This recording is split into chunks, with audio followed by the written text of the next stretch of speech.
I just wanna let you in. Let's take Hello ladies and welcome back, or if you're new here, welcome. Hello, my name is Samantha and it is great to have you.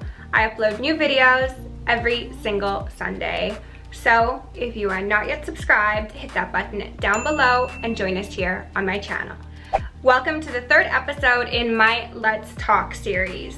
Today, let's talk red flags. If you have not seen the first two episodes on standards and 50-50 relationships, those will be linked in the eye as well as in the description down below. Today, let's talk red flags. We are going to be discussing 10 of the most common yet insidious red flags that women tend to ignore in their relationships. So, if you want to learn about these red flags so you can avoid them in the future, keep on watching. One of the most common red flags that women tend to overlook is possessiveness. And the reason we tend to overlook possessiveness is because we are frankly flattered by it. We seem to think that a partner being possessive signals our value. It shows that we are worthy and that our partner is afraid to lose us. But in reality, possessiveness is not cute, it's concerning.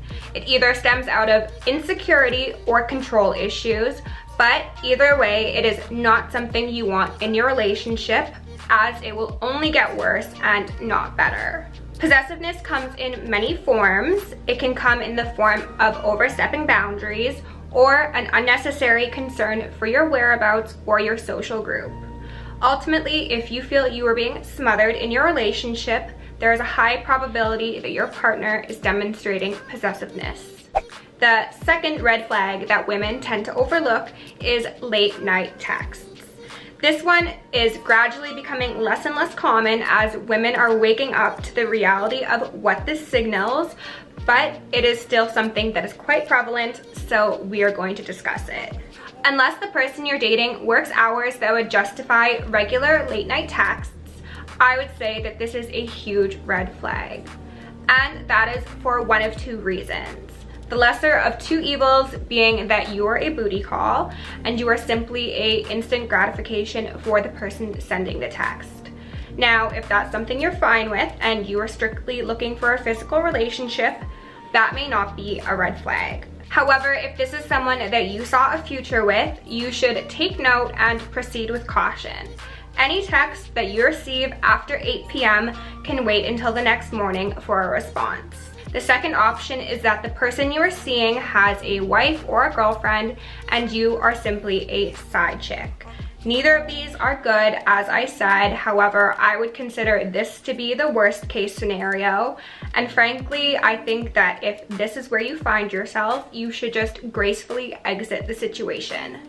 The next red flag that women tend to overlook is when their partner or the person that they're dating treats others poorly. Be it waitstaff, family members, friends, what have you. If the person you are seeing is treating others around you in a negative way, you should see that as foreshadowing of how you will be treated. Don't make the mistake that many women make and be flattered by this. You are not an outlier and you are not special. Eventually, this treatment will befall you as well, and it should come of no surprise. So if the person you're seeing regularly treats others poorly, you should keep that in mind and, yet again, gracefully exit the relationship.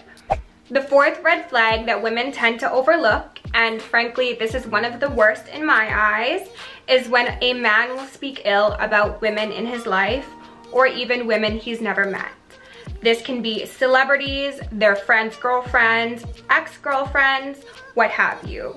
If a man regularly speaks ill of women, you should absolutely take note and watch out. Similarly to my last point, this is something very important to pay attention to. If the only opinions he holds of women are largely negative, then you should expect that you will receive the same treatment eventually. So pay attention to his words and how he behaves around other women. Is he dismissive? Is he overly sexual? Is he blatantly disrespectful? These are all things to take note of because they are major red flags. The next red flag that you should be on the lookout for is the hot-cold technique. This is a very common manipulation method, so please ladies, do not fall for it. This technique essentially trains you to seek out validation and gratification from somebody who is intentionally withholding it from you. And that is exactly why this is such a big red flag. These people are intentionally causing you distress, and frankly, I think we can all agree that that is certainly not the makings of a caring partner. The hot cool technique will tie in with the next red flag, which is broken promises. If you are seeing somebody who is a dream in person, however, they regularly fall through on dates, they cancel plans, or they just promise things that never come to life, this is another red flag. In my eyes, it is a sign of disrespect at best and a sign of manipulation at worst. In either case, it is not something you want in your relationship, and if it's a pattern that is beginning to emerge, you should stop it before it starts. The seventh red flag that ladies tend to overlook is accusations. Whether the person you're seeing is accusing you of flirting with a coworker when you know you were just being professional, or they're accusing you of having an affair if you happen to not respond to their texts, accusations are a major red flag. They either stem from projection or insecurity, and in either case, they are more likely to get worse than to get better. So don't wait around. The next red flag that you absolutely should not ignore is when a potential partner or partner takes up too much of your time. You must maintain a life outside of your relationship or your possible relationship, or the person you're seeing will expect you to be at their disposal at all times. If your partner regularly expects you to cancel plans or obligations in order to spend more time with them, certainly take this as a red flag. Don't make the mistake of being flattered because they want to spend time with you. You need your independence and you need individuality. There is a happy medium between spending every waking minute with a partner and maintaining your own life's balance. The next huge red flag is friends or lack thereof. As many of you ladies know, you are the company you keep. So, if or when you meet his friends, take note of their behaviors. Do any of these red flags apply to them? In that case, they most likely apply to your potential partner as well. Even worse than having misogynistic, racist, or sexist friends is a man who has no friends. This is, again, the ultimate red flag. In my eyes, if you are above the age of 20 and you don't have a best friend or an acquaintance group, I think that that signals a deeper issue, and it's one that certainly should not be overlooked. So ladies, I hope you enjoyed this video. Thank you so much for watching. I appreciate it. I appreciate you, and I'll see you in the next one.